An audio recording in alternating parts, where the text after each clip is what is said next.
Alrighty, my friends, we're moving on with Unit 8. Now you'll notice that this says 8.3 up here, but I'm kind of going out of order because Mrs. Casey and I are trying to keep our quarantine lessons kind of in sync, and she's doing potential energy diagrams next instead of heat. So I'm going to do potential energy diagrams with you. I'm going to make this a nice, simple video for you. Potential energy diagrams are a diagram that shows us what happens with the energy that's stored within our reaction as it progresses. So now I'm going to show you this slide, but I'm going to also make another slide because I want to be able to draw as I'm explaining it to you. So let's get a pen out here. I'll do it in red. And let's say we have a reaction coordinate where this is my x and this is my y. On my x, I'm going to put time. So this is the time that the reaction is progressing. So let's say time 0, time 1 minute, time 2 minute, time 3 minute, time 4 minute. You get the idea. And on the y-axis, I'm going to put potential energy.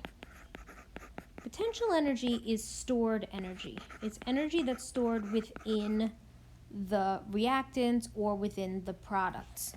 So remember back a couple of units ago and we talked about BARF, where we said if I break bonds, energy is absorbed, and when I form bonds, energy is released. That's the RF part, okay? Well, when we absorb energy, it's stored, and then we can release it at later times. If we have a reaction like this, H2 plus O2 yields H2O, and these are my reactants, these reactants have energy stored within them. Let's say they have about this much energy stored within them. I'll make that 100 joules. Joules is a unit of energy. Okay, let's say that they have 100 joules. I don't know what happened there. All right, I'm going to record that amount of energy with a flat line. Okay, and that flat line is my reactant line. It's how much energy I have stored at the beginning of my reaction. It's right here, okay? Then when my reaction is done, I have a totally new compound. I have water over here, and that's the product.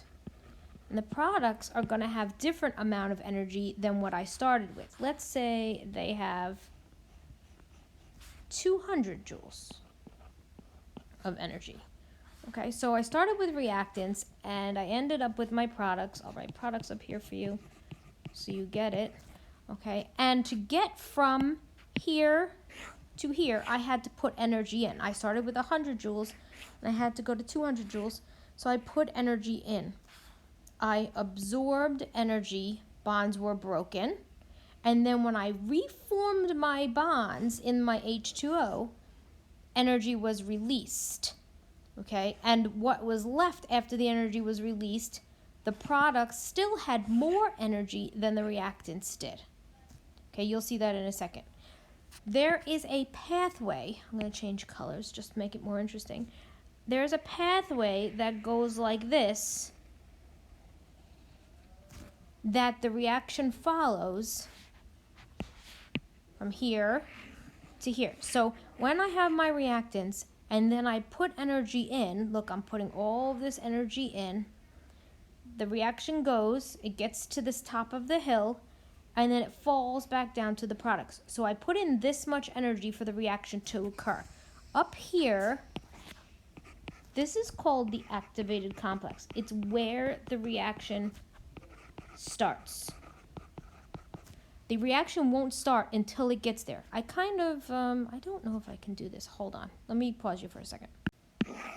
All right. I think I figured it out. I locked this. Oh, I didn't lock it. It moves. But I have this little drawing here of me in my little convertible. Let's imagine that I'm here.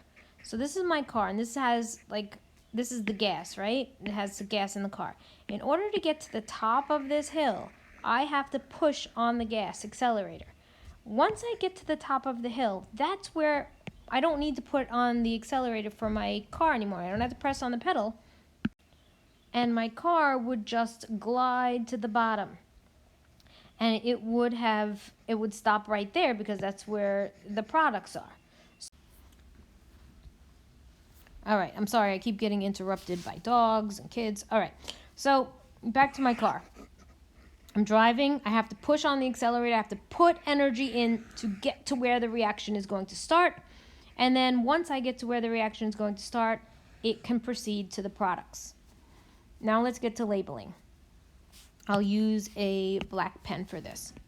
Right here, this interval, I'm going to label that 1, is called the potential energy, PE, potential energy of the reactants. It's how much energy the reactants have. Number 2, I'll put that over here. That's called the potential energy of the products. It's how much energy the products have. Ooh, helps if you spell products right. Okay. This right here, I'll label that 3. I'm going to put 3 down here because I ran out of room. Number 3 is called the activation energy. It's the amount of energy you need in order for the reaction to proceed. All right, so that was number 3. Sorry, I got a phone call. It just seems like I get interrupted when I'm doing these videos. All right, the next one that we're going to do is this one right here. I'm going to label that number 4. Okay, and we're going to call that the potential energy of the activated complex.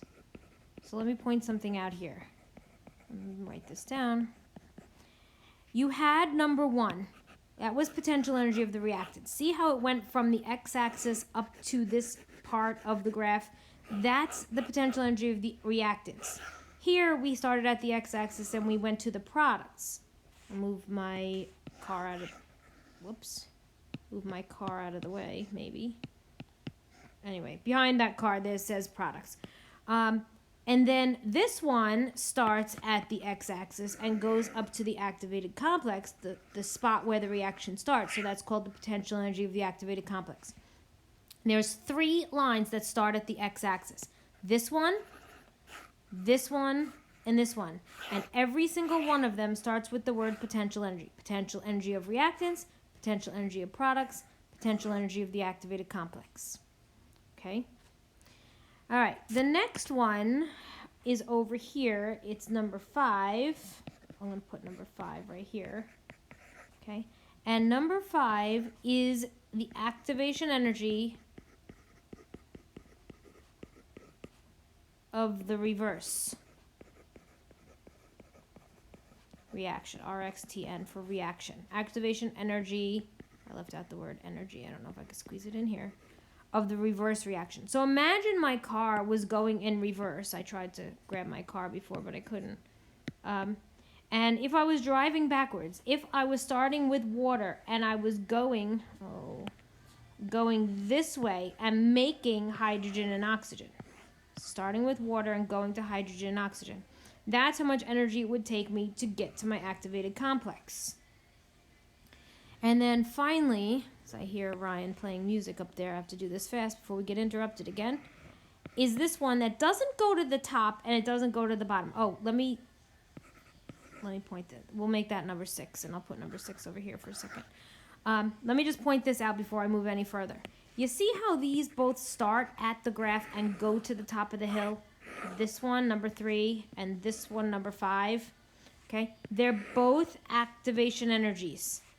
They don't hit the x-axis. So activation energy of the forward, right? Sometimes we don't say of forward, we just say activation energy, but it's really going forward if we're going from left to right. Or activation energy of the reverse if you start over here and you're moving this way back to the reactants.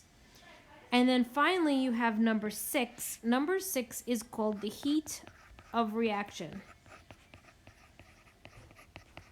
Reaction, not reactions. Heat of reaction, or the delta H.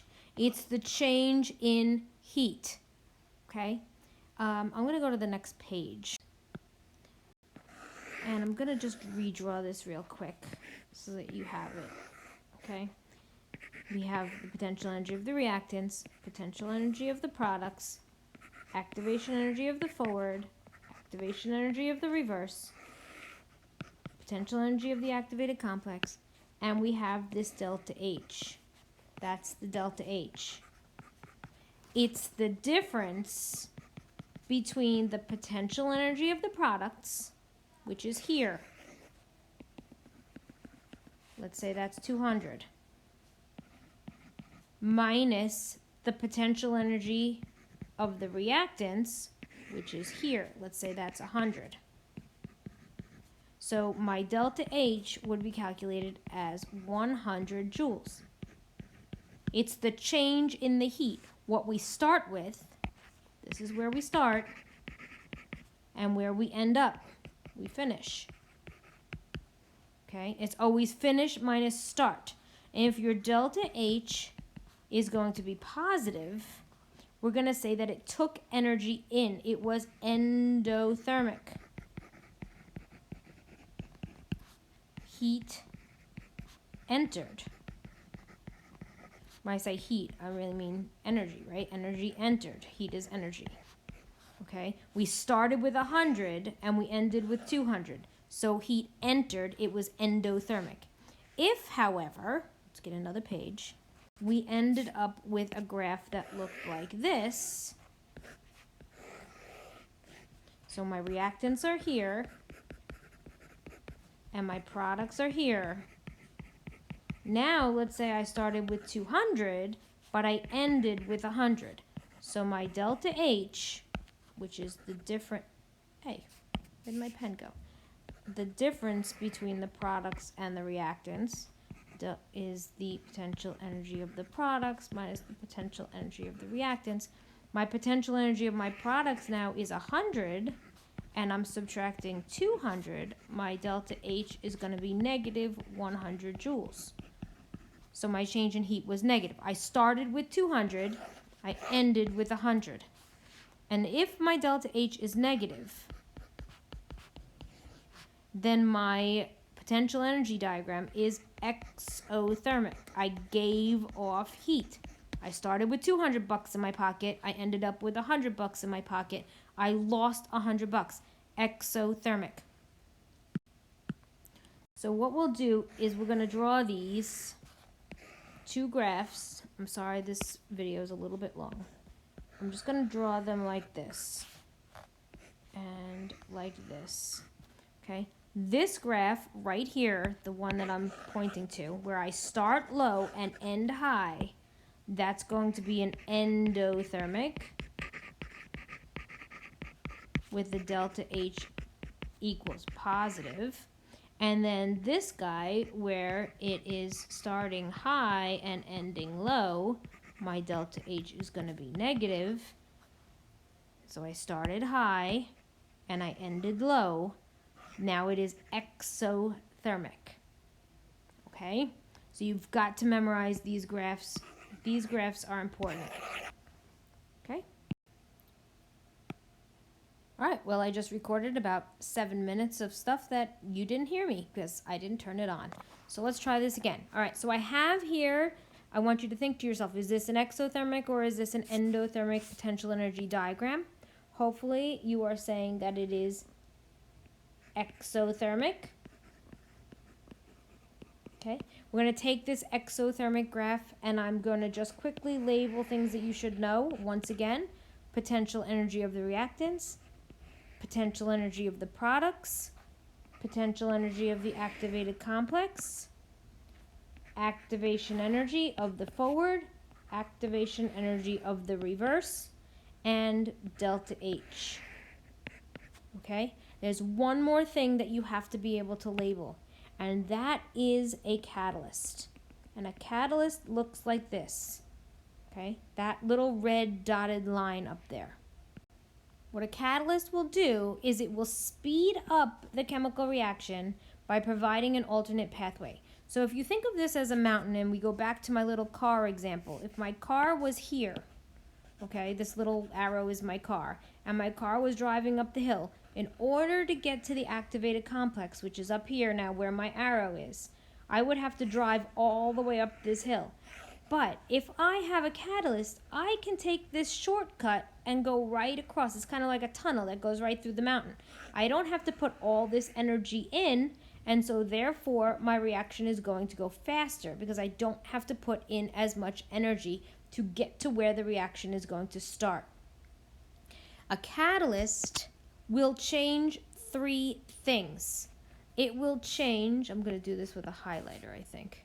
It will change the activation energy of the forward reaction because now, instead of it being this long line right here, now my activation energy of my forward reaction will be much shorter. It will only be that high because I only have to get here.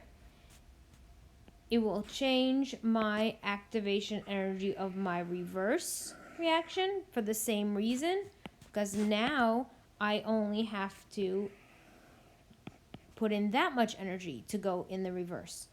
It will also change my activation energy of, my potential energy of my activated complex because now I don't have to go all the way to the top of the hill.